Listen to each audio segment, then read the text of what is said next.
Be in the know with unlimited access to IBJ and Inside Indiana Business. Our in-depth coverage of all things business means you'll always be completely in the know. Subscribe for just $1 a week. Get started now at ibj.com/trial offer.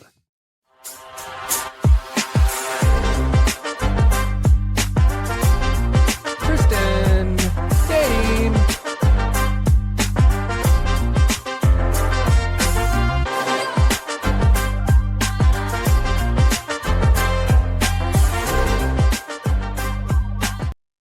Today's program is brought to you by Indiana 529.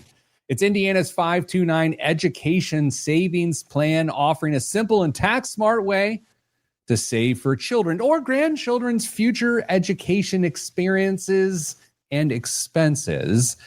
You can open an account for as little as $10.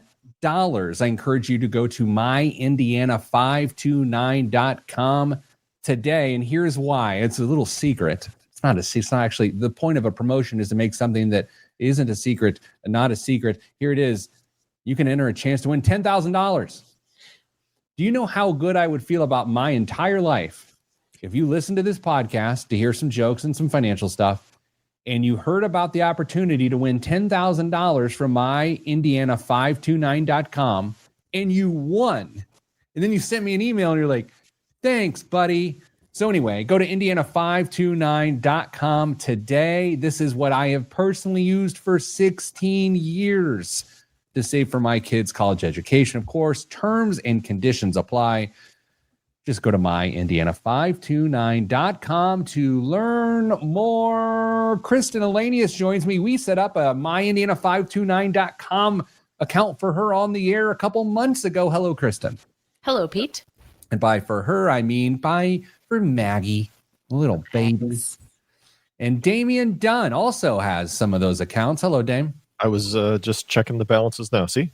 There you go. That's where they were. You know what? Makes me want to check the balances. We've had some tremendous market activity in the last day. The last couple of days have been pretty wild. Let's start here. The Fed meets on Monday. They're right. They're in Monday. Usually, don't they meet on Wednesdays? Why are they meeting on Monday? They meet on Monday. It's Some tea times later in the week. Okay. What do they do? We guessed last week, I believe, or the week before. We are guessing again because things have happened, good and bad, and everywhere in between. Chris, what happens? I feel like 0.25% is a safe guess, right? Okay, Dame. I'm going to go with 25 basis points. That's odd. I'm going to go with a 0.25 point myself. There was a moment, what's today, Friday? On Wednesday, and I was, when the price producer or the producer index came out or whatever, producer price index came out, and it was lower. And I was like, oh, we're going to get a 0.5 point reduction. And then the next day CPI came out and it went up. So there you go. You guys, I live in a town known for, Dame, what other than swimming, what is my town known for? Roundabouts. Sure. And how about the people? Who? Well, pass to Kristen if you want to make her feel uncomfortable. Like exactly what description of the demographic do you want me to go with here? Okay. How about I just tell you the story and you tell me if this lines up with what you're doing? Picture this, Kristen. I'm at a high school football contest last Friday night. Okay. I'm there watching my daughter cheer for other people's sports, which is also an activity and a sport for herself. So anyway, she's a high school cheerleader. She's cheering. I'm clapping for her, watching the game. It's a good time. Behind me are two gentlemen who have a 15-minute conversation about their Rolexes. Oh, they're right behind me, and it is happening. I'm giving side eye to Mrs. Planner, and I'm like, "Is this real? Is this real?"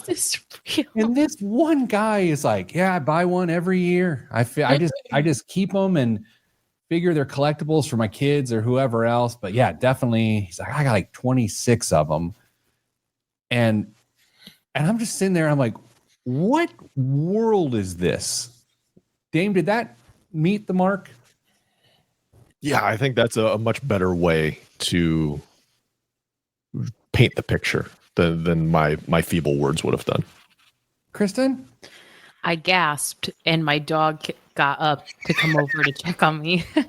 And I feel, as the kids say, that was on brand. Yeah. I don't know. Whatever. Different strokes for different folks. It's just really on the nose to hear two people have that conversation. I don't know. Just like, you're a fly on the wall and you're hearing of like, wow, wow. All right. I mean, I appreciate a good timepiece as much as the next guy, but I don't know. It's you got to spend your money on something, I guess. And if they want to wrap up, countless tens, if not hundreds of thousands of dollars in watches, then that's their call. All right.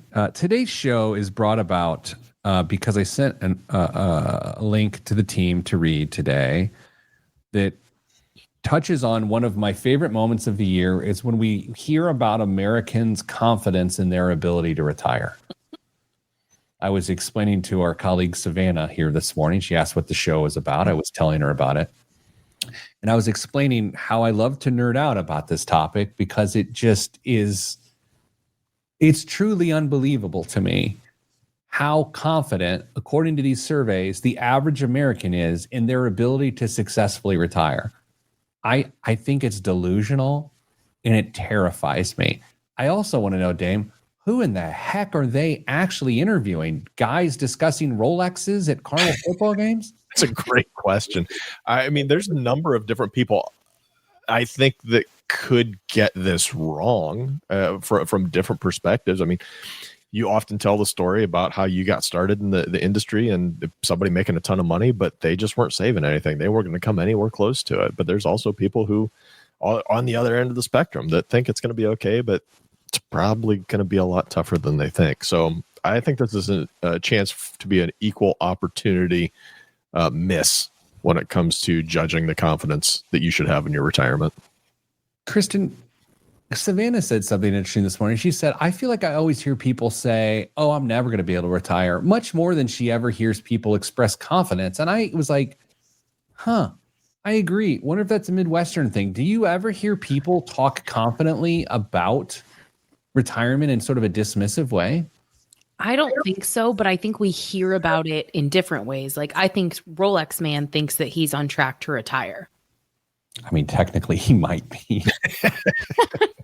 I don't know. Yeah. Can I give you another piece of data about Rolex guy? Yes. Do you know Rolex guy?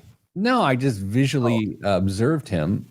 Okay. He looked to be looked good at a late 50s. Like he looked my age and at 47, and he was in his late 50s, I believe.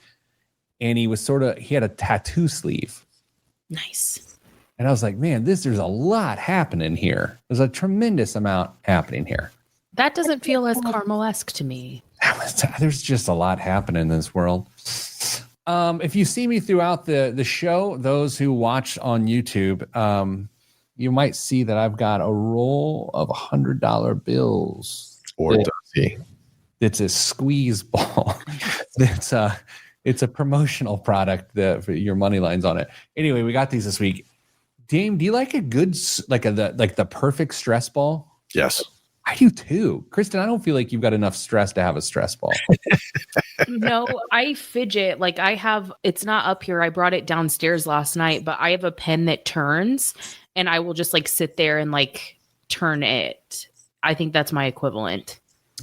You guys, I'm working out a bit because I think I'm doing comedy again this December with my cousin. Mm-hmm. Maybe later in the show we'll get into it. We're a little weird right there to go. So I'll have to dip my toes back in. You tell me when you think I'm into the bit. All right, let's do the show. We'll see what happens. Dame, are you going to do the old checklist thing? When are you doing that? Are you doing that? Are you doing that? We talked about doing kind of introing everything in the first segment, and then we could start running through the checklist. Great. Show prep. 3, 2, 1. This week on the Pete the Planner Show, we answer your money questions. Here's how the show works. You email us askpete@petetheplanner.com. That's askpete@petetheplanner.com. And here's what will happen. We will possibly talk about your question and answer it on the air. By we, I don't mean French for yes. I mean Damian Dunn and Kristen Elanius, my two illustrious co-hosts. Kristen, hello. Hello. Damian, hello. Good day. All right.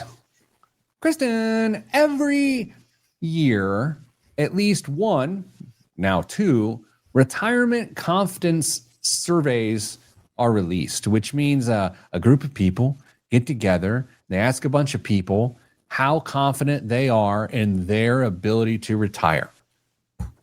And it's always stunning because there's always way too much confidence in people's ability to retire. So what does this say? That we know, and this is what we do, we know the average stability of the average American. And we now, because of these surveys, know what is purported to be the average confidence of the average American. There is a delta between the two. There's reality and there's perception. And so much so here, the data points, Kristen, Americans are feeling more optimistic about retirement than they have in years. Only 21% now say it will take a miracle to retire securely, down from 41% in 2021. Kristen, holy cow. Only 21% thinks it's going to take a miracle, and in 2021, it was 41%. Do you feel like what's worse, the 41% in 2021 because of COVID? Did that skew that up? Or do you think, like I think, that people are missing the boat here? Because it's more than 21%. Indeed, it is. And actually, I think the thing that's most concerning for me is how quickly we change our minds. Because your retirement confidence should not have changed that much due to those economic factors. And I perceive these survey results to actually be more indicative of what prospective retirees, whatever timeline they're on there, how they feel about short-term stability at large. So like to your point, in 2021, we're dealing with COVID-like ramifications in the economy. That's influencing people's responses. Whereas right now, we're not dealing with those things. We're dealing with an up market. We're dealing with inflation coming back down and people are feeling more confident. But those things actually should have no impact on how you feel about your own retirement security. Dame, 50% of respondents said recent market results made investing look easy. That's interesting. Because on some level, Dame, you could say, well, just buy the S&P 500, which is quite literally the easiest thing you can do. You would have had great success, and it both is and looks easy. But should that actually speak to the confidence to retire successfully when people aren't putting enough money away for retirement? No, absolutely not. By the way, not investment advice. So whatever we just said there or mention about different investment opportunities or options, not investment advice. Look at me sticking to our guns on being responsible. No, it has nothing to do with that.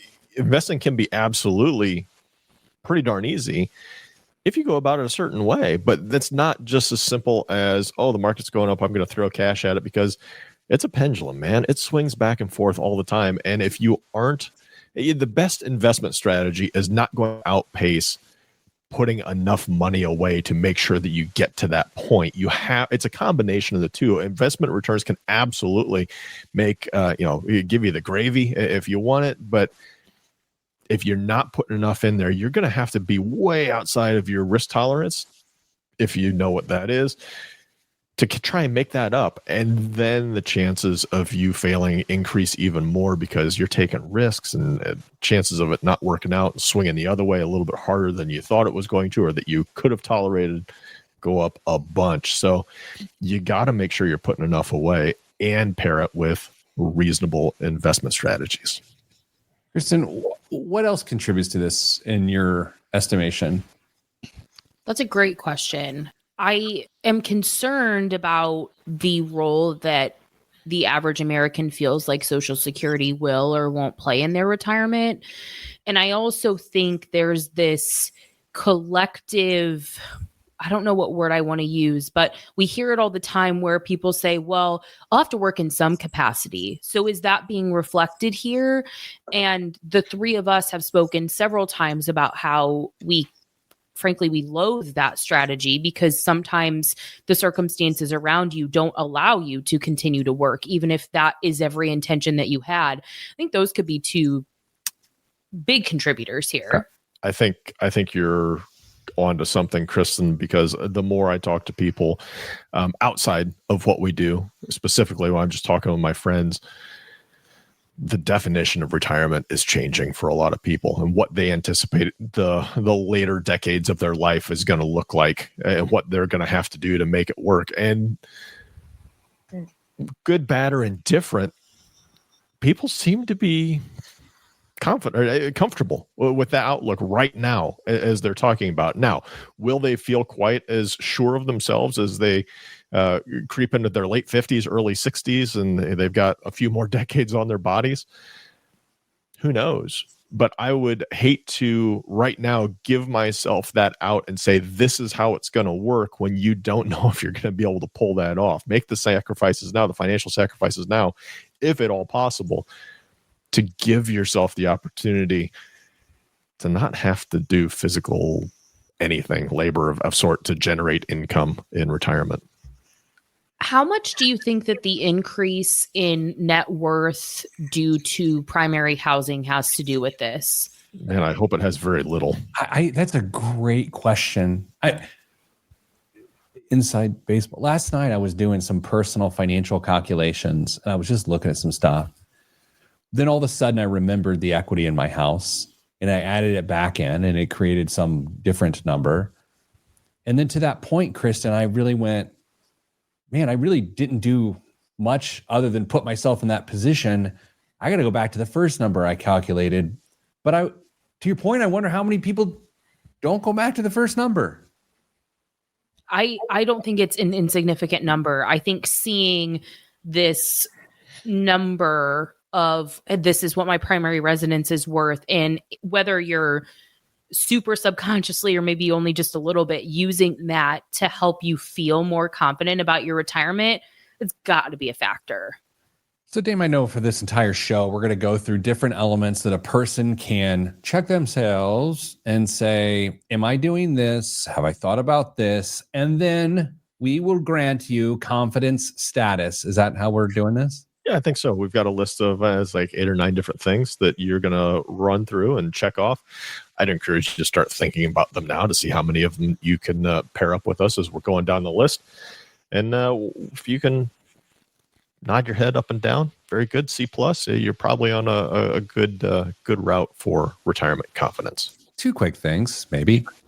Number 1, I find when these sorts of conversations come up, as our listeners listen to this today, I don't want them to try to trick a one-sided conversation. I don't want them to hear and then they equivocate and like, well, I guess I'm kind of doing that. Like, no, make it binary. You either are or you're not. But like, because making yourself feel better, you're not making us feel better. I don't want to say we don't care. We do care, but we can't hear you because of how radio works. You either doing the things we are saying or you're not. And if you're not, don't say you are, because then you only mess up yourself, right? There's another point I was going to make, but I'm going to start making it at the beginning of the next segment. I'm going to say this. I'm going to ask Kristen, and I'm going to ask Dame, what percentage of Americans max out their 401k? They're going to tell me that next without the research, right here on the Pete the Planner Show. I'm Pete the Planner. Boy, oh boy. I really didn't think about the housing thing until it was coming out of my mouth, and now I kind of hate it. Why do you hate it? It was a good point. No, but I mean, like, because I think it is a good point. Oh, yeah, I think you're right. Yeah. Guys, at my gym, there's this, I've told you about the guy that just drives all sorts of crazy cars at my gym. Have I told you about this guy? I don't know. This morning he had a McLaren. The lady who you think has had a baby.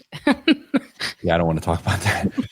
So this guy drives all sorts of wild, exotic cars. Like this morning, he rolled in a McLaren, and he's probably 40-ish, maybe younger, kind of a stocky guy, beard, young fella.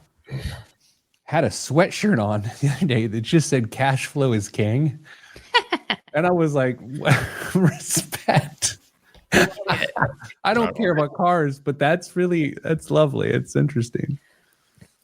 I think go ahead, Kristen. I have an important question. Sure. Did you know that it was a McLaren, or did you have to look it up? That is such a great question. I parked catty corner to it, and as I walked by it, I got up close because I didn't have my glasses on, and I looked at the cursive writing, and it said McLaren or whatever it is, and I was like, I'm going to try to impress Dame on the show today. Yeah. I mean, when you said McLaren, I was like, all right, Pete. And then I was like, you probably recognized the logo or Google it or whatever. If you showed me 38 logos and one of them was the McLaren logo, 0% chance to do it. By the way, when I started to tell that story, Dame, you know how these monitors work and Zoom calls and StreamYard. I'm staring deep into your eyes, looking for a little reaction, and I got it. I saw a little nod of appreciation, and I feel so much better about myself. Do you think that guy meal preps? That's a great question. Not for himself. So there's a meal prep fridge where people use a different service, that you can walk out of the gym, you order your food, it's delivered on Mondays, and people can grab their meal prep, and their names are like printed out on their things, like Dave Ferguson and like Jacob Wabengoss or whatever these names are. And there was a name on Monday. It was Money Black. And I was like, was that my arch nemesis? Like, who is Money Black and what did they order? I bet it wasn't Herculean. Oh, it was not. We'll get there in 9 minutes or so. No. I can't think of a good way to work into the bit, so we might just avoid it.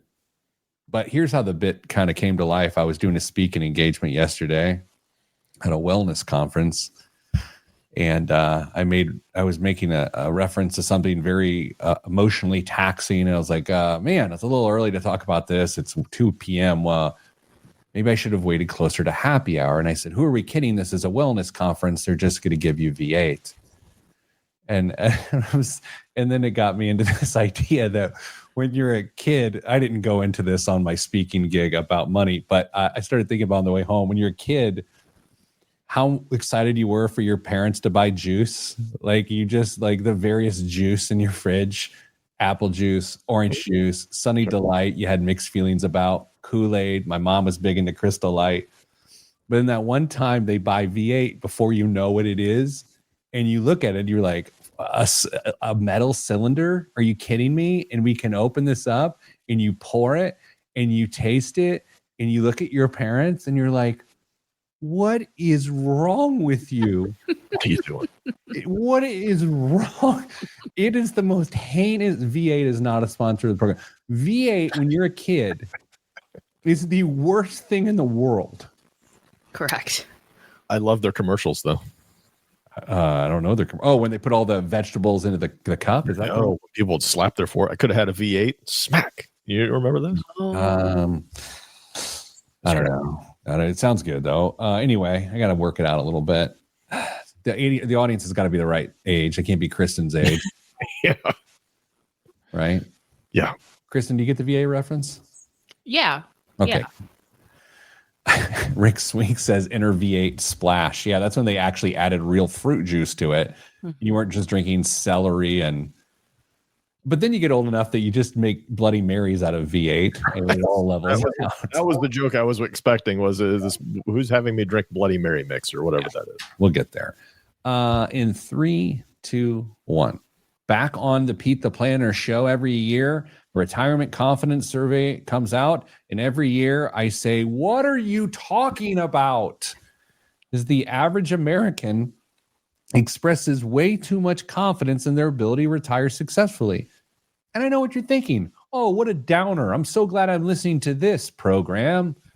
But here's the challenge, Gary. We have data, and the data says people should not be confident about their ability to retire, not only because Social Security is arguably in trouble, but because the average savings rate is well below what it should be. You can also look at things like bankruptcy rates. You can also look at things like average credit card balance in America. You can look at all sorts of things that have the people answering with confidence, looking a bit delusional. Before the break, I looked at my trusted colleagues, and then I looked at Kristen and Dame, and I said, Kristen, Dame, what percentage of Americans max out their 401k every single year? It is a guessing game. I don't believe either of them Googled this during the commercial. I have now been talking for 1 minute and 13 seconds. Kristen, what is your guess? What percentage of Americans max out their 401k? I think that it's 9%. 9%. Dame. Ooh, he has consternation. What did you have for dinner last night, Dame? Only because my guess was going to be really close to Kristen's, and I hate it when there's 11. 14%. So we do a little research around here at Your Moneyline, yourmoneyline.com. That is well in line with a stat I've been using for the last month or so on some research. 14% of a workforce is financially stable. What do I mean by that? I mean very financially stable. Maxes out 401k, maxes out HSA, has a full emergency fund. 14% of any employee population. Okay? 22% of any employee population is in some form of financial crisis. Some form. From living paycheck to paycheck, to being deep in credit card debt, to not having an emergency fund, to dealing with something even bigger and badder and worse than that. That suggests that 14% of people are absolutely on track to retire, theoretically, and probably some percentage just below that don't need to max out their 401k to be financially stable. Dane, what do you say of that logic? In general, it's probably close. I hate throwing a blanket over all businesses saying that, just because of the different demographics that are made up based on the business type and what they do and who they might employ. In general, though, 14% plus a little bit more on top of that because of individual circumstances gets us to, in your mind, what, like 17, 18, maybe as high as 20? Maybe as high as 20, but then you have to subtract a little because you and I both, actually three of us have experienced this. People maxing out their 401ks, but they spend so much money because they make so much money that they're dependent on their income more than they should be, and they're not going to retire successfully. So you're saying that the previous confidence index from 2021, that 21 or 20 was that percent of Americans thought they were on track? 41% thought they were, 41% thought they needed a miracle in 2021. 41% thought they needed a miracle. Yeah, other end of the curve. Yeah, I think that's more accurate. I think it's 61% of people actually need a miracle. A miracle? Well, a miracle of behavior change. I mean, they gotta get started.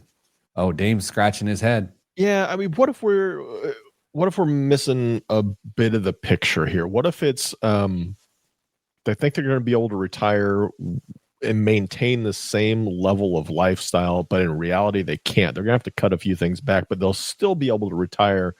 Like there's a podcast I listen to that talks about when they're going through retirement planning. I know everybody's clamoring for the name of this podcast because they talk about retirement planning, blah, blah, blah. They introduce this concept of having a minimum floor of dignity with the amount of income that you can pull out of your investments. And it's going to cover, housing, food, healthcare, just what you need to survive and do in the way that you are at that point. That number is going to look significantly different for a lot of people based off what they think retirement's going to entail for them, whether that's traveling all around the country to go see kids, or, vacationing themselves, or joining a local country club to play golf 5 days a week, or whatever it is. the amount of money that somebody needs to retire successfully may be different than the amount of money they need to be able to retire and be, what's the right, not comfortable, but just, to be able to retire, right? Yeah. Like my IBJ comments about this week. Like you got to the finish line of retirement. Guess what? It's not actually a finish line. The finish line is getting through retirement. It's like buying a house, getting a mortgage to buy a house is an accomplishment. The accomplishment is paying off the house, right? It's the other end of it. Kristen, help me with this. What are the top fears that people have in regards to this? I mean, if the people are shaken with their confidence, what is allowing them to not get their head around it? As far as the successful part of retirement? Well, why are people worried that they're going to be unable to retire? Like, what is it that triggers something in a person that says, "Uh-oh, you're in trouble"? What are those elements in the economy that has them flipped out? See, I don't know that it's necessarily anything that's going on in their day to day. I think the thing that scares and concerns people the most about their retirement confidence is the no-go. We talk about those 3 phases of retirement. I think it's the conversations, particularly people who are approaching retirement and they're seeing it potentially in like their parents, to see how expensive the end of retirement can be. I think that the increase in those expenses that we've seen is something that has people more concerned than they've been about, can I do this? Yeah, this is a great question. I'd love to get both of your opinions on this. I've got a presentation I've got to give in a couple of weeks on one of the components is HSAs. And as both of you know, there's a loophole with HSAs that allow you to take money out, penalty-free, tax-free, for expenses that you've incurred potentially like decades before, if you can justify that expense while you were still maintaining that HSA. It's there. Government knows it's there. I don't know if they'll ever change it, but somebody could do that right now. Do you think it's potentially, I don't know if dangerous is the right word, but is it a good idea to let people know of that loophole? Or do you just kind of keep it quiet and say, those dollars have to be used, have to be reserved for health care expenses, unless it's a break glass in case of emergency kind of situation? Damn, I can't believe we're talking about this. It's for 20 years ish. I've kind of not been telling people about that. Oops, sorry. No. I feel like if you offer that as an option, someone goes, "Oh, okay. Well, yeah. One of the problems is I couldn't tap into this. And now I can tap into this," and they very quickly forget that they're going to run out of money faster. Somehow that disappears. Call it malpractice, but I have conveniently not told people about that loophole for a very long time. Yeah. That's a perfect example of how knowledge can be power, but knowledge can also be poison. And I would not be telling someone about that. It's the ultimate Valentine's card. Message right there coming up after the break. What are the things you need to get done in order to have confidence in your ability to retire? Right here on the Pete the Planner Show. This portion of the program brought to you by Indiana 529. That's my Indiana529.com. Damien, picture this. It is March 12th, 2009. I'm wearing the wrong shoes, standing in a delivery room, waiting for my child to give their first breath onto the planet as my wife lays there in some amount of distress, and I am opening a 529 account on my phone. That's what everyone should do. They should be present, and they should open an account for their college education of their child as soon as you think about it. Not only is it an amazing tax benefit for Indiana residents, but then if people welcome your baby into the world and they want to give you things like onesies and diaper bags, you say, pump the brakes. Just put money in my 529 via UGift. Here's the code. And yeah, I did wear the wrong shoes when I had to stand there for 9 hours of labor. That's myindiana529.com. Be sure to go there and check out the terms and conditions because they do apply. This program also brought to you by Herculean Meal Prep. Damien, I tried the Hawaiian Burger Bowl. Oh, yeah. How'd that this go? week. It blew my face off. I loved it. I felt like I was on the island of Hawaii. Aloha. It was so delicious. And I got an email last night, not as a endorser of Herculean Meal Prep, but as a proud customer of Herculean Meal Prep. Now their chicken is cooked sous vide. So what that means for those that don't know is that the chicken is cooked perfectly via a process called sous vide, and it makes the chicken juicy and delicious. And today I'm going to enjoy that with buffalo mac and cheese. If you went out to the freezer right now, you will see that I made a meal run earlier this week, and the entire fridge/freezer is filled with Herculean Meal Prep meals. They're frozen. They're not fresh, so you got some time to enjoy them. I will also say they are real ingredients that taste like real food. And you look at it and you're like, oh, yeah, that is a pineapple, friend. I'm going to put it in my face. That's HerculeanMealPrep.com. Tell them Pete the Planner sent you. I've been working on my ads. How's it going, Greg? It's a good one. Their Hawaiian Burger Bowl. Yeah. So good. It's the yaki sauce, teriyaki. I shortened it. I like it. Much time. Oh my gosh. Yeah, today is definitely buffalo mac and cheese. Anyway. Dane, what are you doing this weekend? Uh-oh. I have and a half a cow, right? What are you doing? No, we just got our cow back from the butcher. Not that. How's his health? How's he doing? He's just chilling. Oh man, Pete is not going to sponsor this.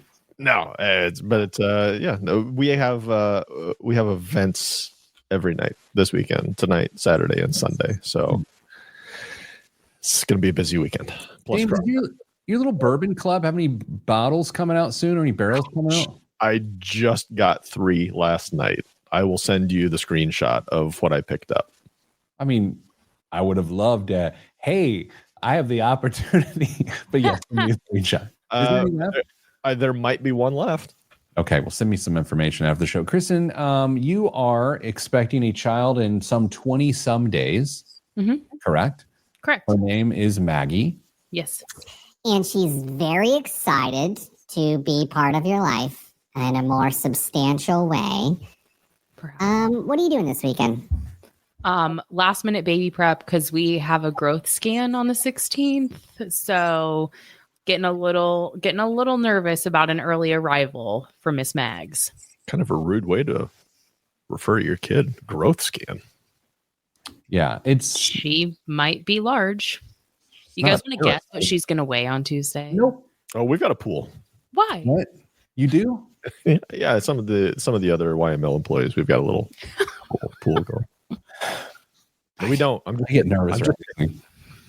I do have a question about children. So here's how it works. 2 people love each other. And I'm sorry, go ahead. So you said I know you were joking. Ha ha ha. You wore the wrong shoes in labor. Do you guys want to take bets on whether he wears cowboy boots? Oh, he's 100% wearing cowboy boots. Yeah, it's not even a bet. I think he'll come to regret that decision. Can you tell him about this? Can you tell him what I did wrong? I can, but he'll argue that he has stand-in boots. So we'll see. I accidentally, not on purpose, wore the same ringer tee to the birth of both of my children. And so it forever was named the birthing shirt. That's funny. Yeah. Kristen, can we have a little plan here of what you send Dame and I when you go into labor, like an emoji, an alert, like what, like I send a skywriter over our homes. Like, how are we to know as 2 of the 5 people involved with this situation, how are we going to know that there's a situation happening? I mean, The plan was to just kind of like hard launch and be like, she's here. First of all, that is the most you thing in the world.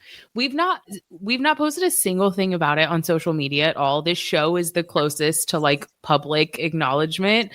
Closest to that people listen to the show. That was if people were to listen to the show. No, I mean like people we like really like that are closer to us in real life. Yes, understood. And that's the plan is just a hard launch of like, surprise, this is Margaret. So we're not getting an emoji. Can we get an emoji? I need an emoji. It depends. It depends on how long and how crabby I am. Well, that's been going on for a while. I mean, yeah. Can Pete have a song made up on Fiverr of Maggie's theme song or introduction so that as soon as she's born, her dad can just hit play on his phone and just dun, Maggie?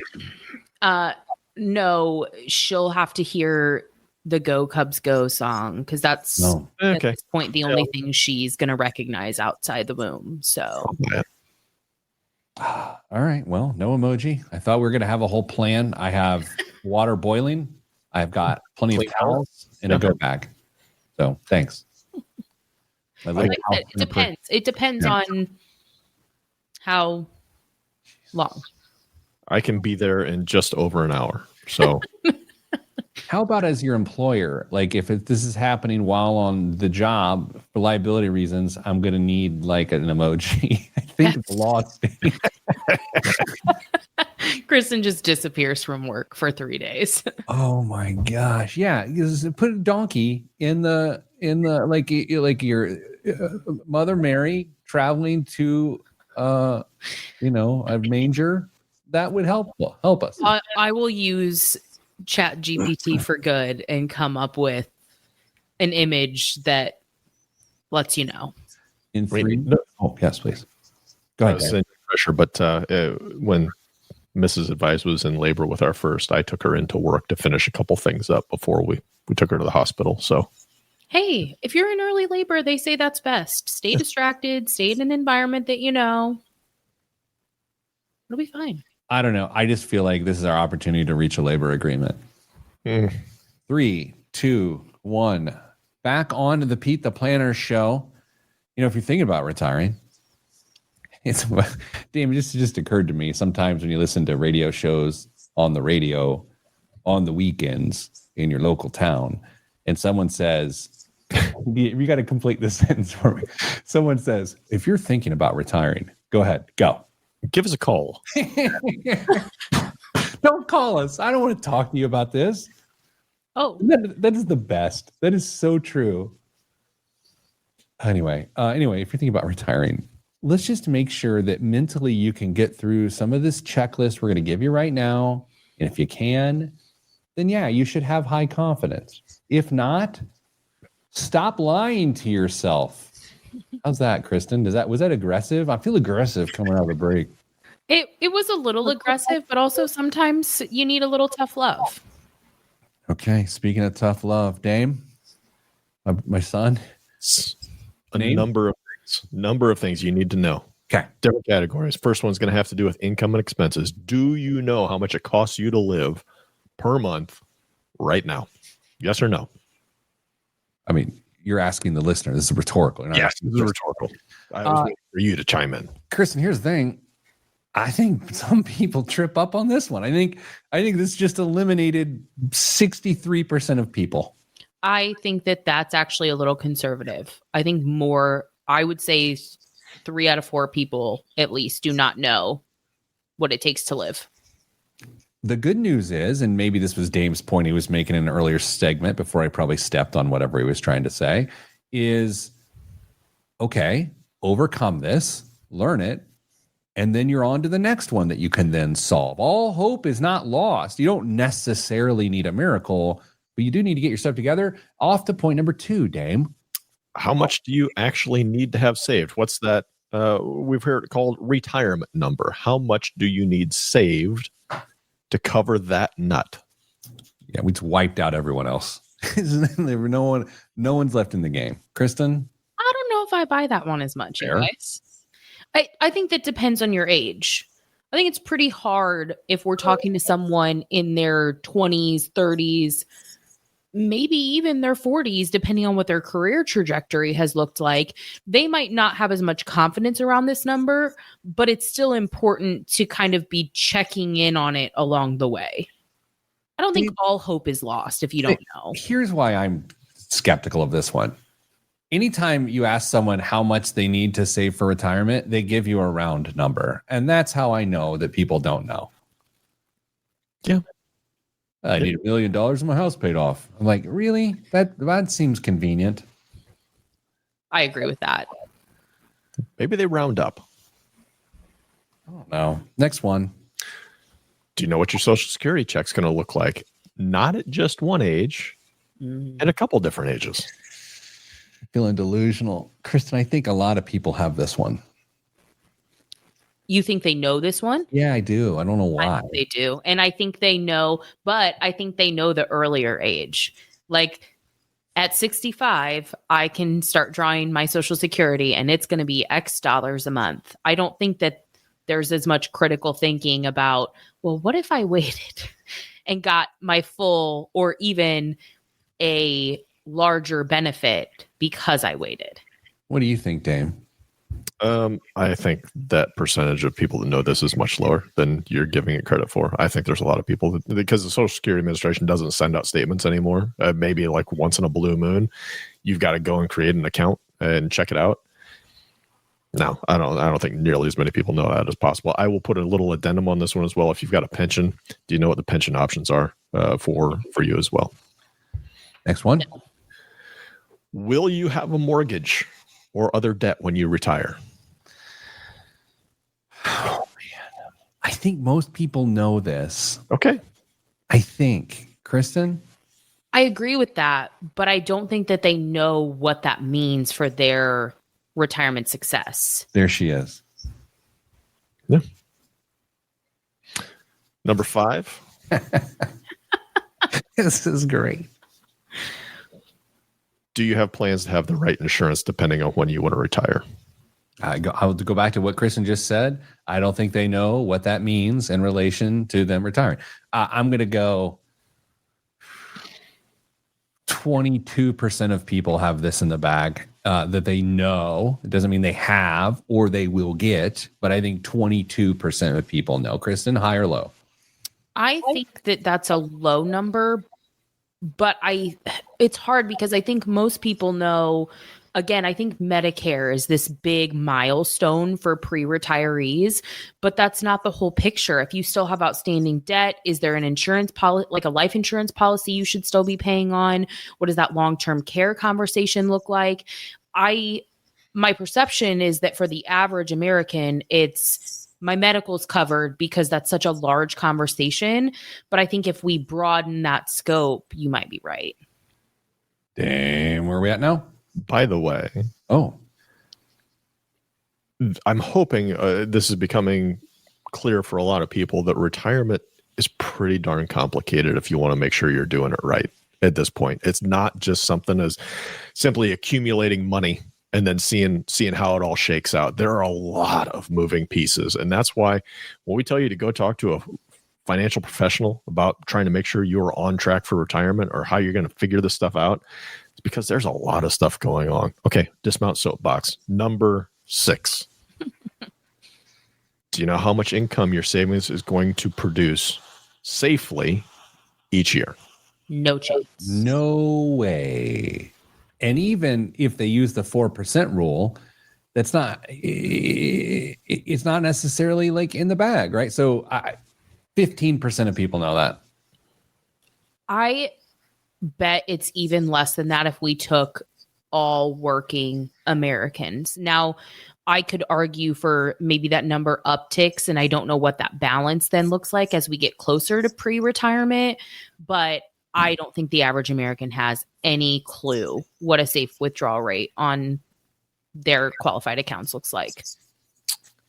Have you done more than just dream about retirement? Do you actually know what you want it to look like, what you anticipate retirement being, and how that's going to play into your financial situation. This makes me want to have my friend Dan Vito on the show. Do you remember Dan? I do. Studied sort of retirement lifestyles, lives out in the Bay Area. He's just A, incredibly handsome man. B, really good at what he does, which is also, there's value in that. And he studies this, right? Like he studies how people think and plan about what they're going to do in retirement. And I think his argument is, unless you've done this, you're not even close to ready. We're going to get him back on the show. I'll have to reach out to him. It'd be a really interesting conversation. I'm going to go with a lot of people don't have this one done. Kristen, how do you think about it? I disagree. I think this is the thing people are doing. I think especially again, as we're aging, I think the average American thinks they know what they want their retirement to look like, but doesn't know the path to get there. I don't want to work after 65, or I don't want to have to worry about medical expenses in retirement or long-term care. Like I think they have these big milestones that look like success, but our roadmap is the problem. You know what occurs to me as we're having this discussion here, and I said it at the beginning, all you got to do is start answering these questions. If it takes 5 minutes to answer one, if it takes 5 months to answer another, work your way through it and your life will get better. Like this isn't even watch what you eat for 9 months and work out every day. That's not that. It's get an answer. It might take you 5 minutes. It might take you 5 months. And that will get you more prepared for retirement. Dame, is there one more you want to slap us with? Have you made sure that you don't need help from a financial advisor? If you get to the end of this list, chances are your perspective might change a little bit. So it's a good one there. All right. We are not doubters in your ability to retire. We are doubters in your preparedness to retire. There's a slight difference there. If you can get through those questions, you can get to retirement. Coming up after the break, we get to biggest waste of money of the week and the news right here on the Pete the Planner Show. I'm Pete the Planner.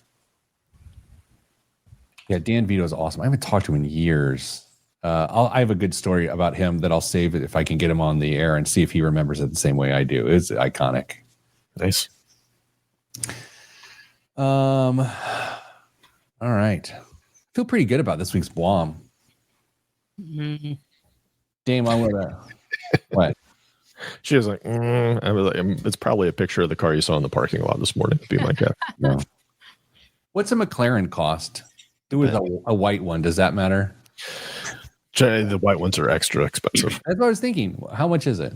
And it's somewhere between like $200,000 and $500,000 for most of them, probably. Such a range. Well, I mean, I don't even know all the models anymore. The thing with McLarens is they all look really, really similar at this point. So that was what I was thinking. Yeah. Tonight is boys' night. The daughter's cheering at a game in Kentucky. And my wife's going to watch. So young Theodore and I are doing what men do. Steak, potato, and a nice Cabernet. No, we're talking about life, love, and learning. It's boys' night in my house as well. We're going to an event. We're going to a place down in the big city, and it's going to be like duck pin bowling, that kind of stuff. Man, Dame, you and I should get together with the boys and be men for a night. I'm curious as to what you think that would entail. Well, Ted and I will get up there. We'll have pocket flashlights. Be ready to defend ourselves. It's hilarious. With more than nail scratches. Sounds like a great time. We'll all load into your sports car and ride around, all four of us. Your clothing will be tactical. Yes, fashion camo. Oh my gosh. That's okay. funny. Well, let's do a thing.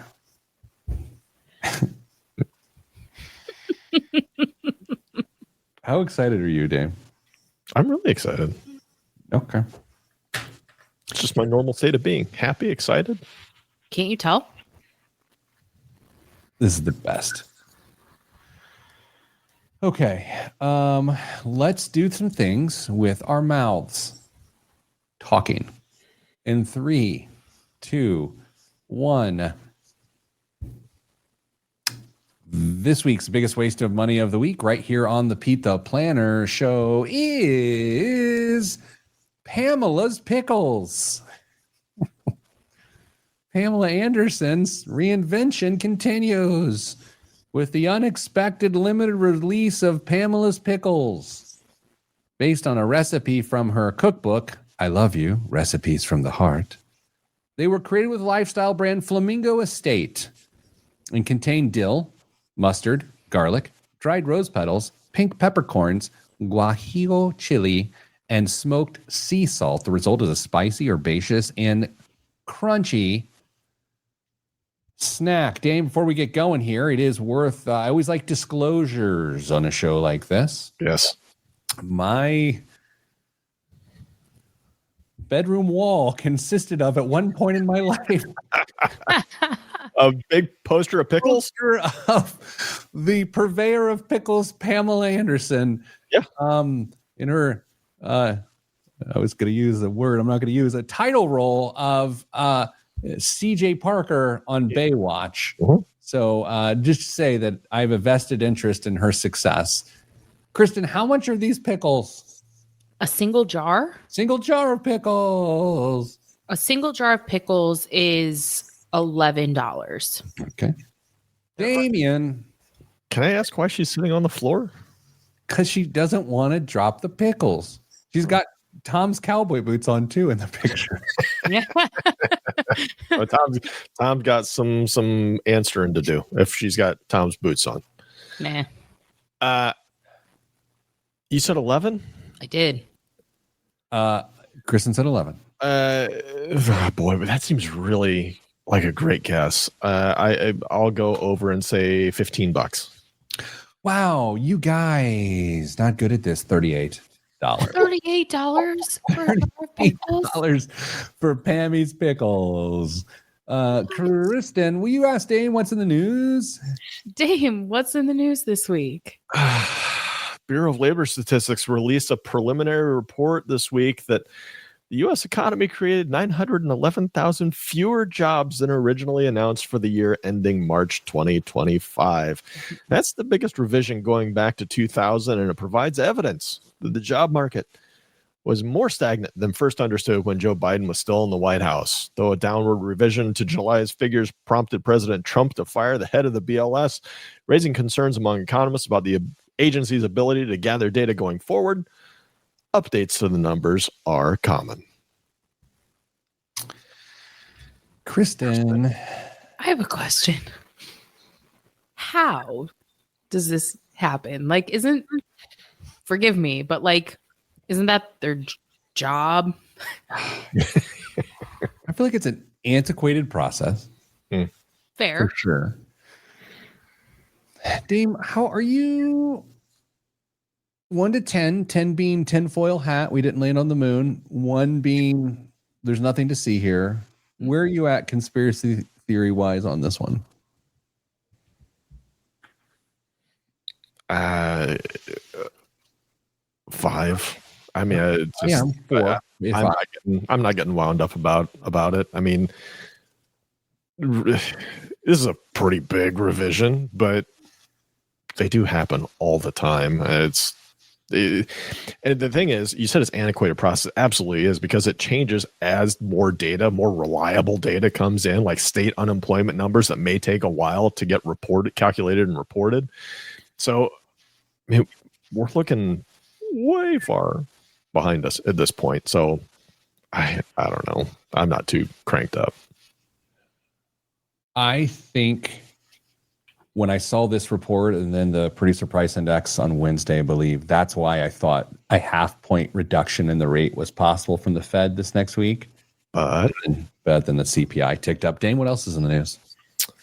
A new Gallup poll shows capitalism's popularity is slipping in the United States. Just 54% of adults now view it positively, the lowest level since Gallup began asking 15 years ago, back in 2010. That number was closer to 60%. Support for socialism has stayed steady at around 39%, but this year, for the first time, a majority of Democrats, 66%, say they view socialism favorably, while only 42% gave capitalism a thumbs up. Republicans still overwhelmingly back capitalism at 74%. Like socialism, like government owning shares of publicly traded companies, like that level of socialism, or what do you mean? You mean like it's going on right now? I don't know. It's just an article, Pete. I only know what they put. Oh, you don't know what they asked? Who is this Gallup anyway? I don't know. I think they ride from town on a horse or town to town on a horse. Yeah, look, I'm a capitalist. We're back to disclosures. I had a picture of Pam Anderson on my walls as a kid as a warm-blooded American male. And Gordon Gekko next to her. Cut for the capitalism. I don't want to go that's disturbing. I think it is definitely representative of people feeling like they're unseen in the economy. And I can understand that. Yeah. Kristen, how do you think about this? You're a big capitalist. Yeah, I'm really into this stuff. My first thing is, one, who did they ask? Who did they ask for these things? Back to the retirement survey. I don't know who's being asked these questions, but also, do people understand the questions they're being asked? Wonder if the question is, do you feel like, okay, so is it straight up, do you support capitalism, or do you think it's something like, is capitalism currently serving you, or something like that? Because I think the question matters. I do think the question matters, and I feel like it probably leans more toward the latter. But also, do people really know what that means? That's a great question. Dan, what do you think? Do you think it's a question issue, or do you think it's a who are they serving issue, or do you feel like that is true, the sentiment of what's happening? I think socialism is becoming a lot more popular in circles. And I mean, just look at, say, New York City, for example, what's happening with the projected next mayor there. And it's going to have a wave of potentially more socialistic programs they're going to try to be implemented over the course of that term if it actually comes to fruition. So it seems to be really popular with folks that are getting interviewed on the street. So again, small sample that you're talking to, but we'll see. We will see, right? Like that, it will be interesting one way or the other. Like we'll see. It has nothing to do with us as humble Midwesterners. Dane, what else is in the news? You're going to like this one, Pete. Robinhood, the popular brokerage behind the meme stock craze, is rolling out its own social media network. The new feature, called Robinhood Social, will let users post their trades, follow other investors, and even track the moves of public figures like Mark Zuckerberg and former House Speaker Nancy Pelosi. And by when I say moves, I mean financial moves, not like where they're at in the country at any given time. That'd be creepy. The platform looks a lot like X or Reddit, but with one big twist. The trades are verified, and users can see exactly when someone entered or exited a position. And you'll also be able to check the track record of posters, including their profit rate and other stats. Robinhood plans to launch a beta early next year with about 10,000 users. The move comes as the company rides a hot streak. Profits are up, it's expanding into crypto and banking, and its stock has tripled this year since joining the S&P 500. Well, I guess haters will hate. That's who I am. Dame, would you put, like, we talk about our investments like vaguely around here. Would you publicly disclose your positions on something like this? I don't see any benefit of doing that. That's how, there's no danger, I don't think, but there's no benefit. Yeah, but we're not in that demographic. I think there are some people that are going to try and use this as another almost form of competition to look at how good I am. Kristen, I mean, you're a young. Would you put your positions out on the socials? I don't see any reason why. I'm not like a day trader. Yeah, it's true. All right, friends, we did it. We got through an entire show again. If you want to watch the show, watch it. It's at youtube.com/Pete the Planner. Of course, we live stream Fridays, 10 a.m. Eastern. If you want to listen on the radio, like you are right now, be one of our affiliates. I don't know how you be an affiliate. Anyway, or just listen to the podcast. Send you good vibes are all this in the budget. I'm Pete the Planner. This is Pete the Planner Show. haven't shouted out our particular affiliates in a really long time, but to be honest with you, I don't know the list of them right now. I'd have to track them down. I thought about that while I was traveling the other day. I thought, man, we haven't done an affiliate shout out in a long time. I saw our mutual friend who works for the Indianapolis Indians, Dame, who I'm related to, and you went to high school with this week. I wondered if he would be there, and that was one of the reasons I really thought about going down. And he wanted for me to tell you hello. And when he leaves the ballpark on Sundays to head home to see his family, he turns on our show so he can listen to you and me and Kristen. I don't believe that for a second. I don't know whether I believe it either, but he said it, and he's not a liar. Also handsome. I know a lot of handsome people. Yeah. It's ridiculous. Kristen, you going to Labor this weekend? Send me a what emoji? Go. A donkey. There it is. Dame, if you go into Labor this weekend, send me pictures. What is that, though? It's the shrug emoji. It's like, yeah. All right. Let's be done here. Okay. Stay getting money. I wasn't ready to hit the end stream, so I'm going to say it again. Stay getting money.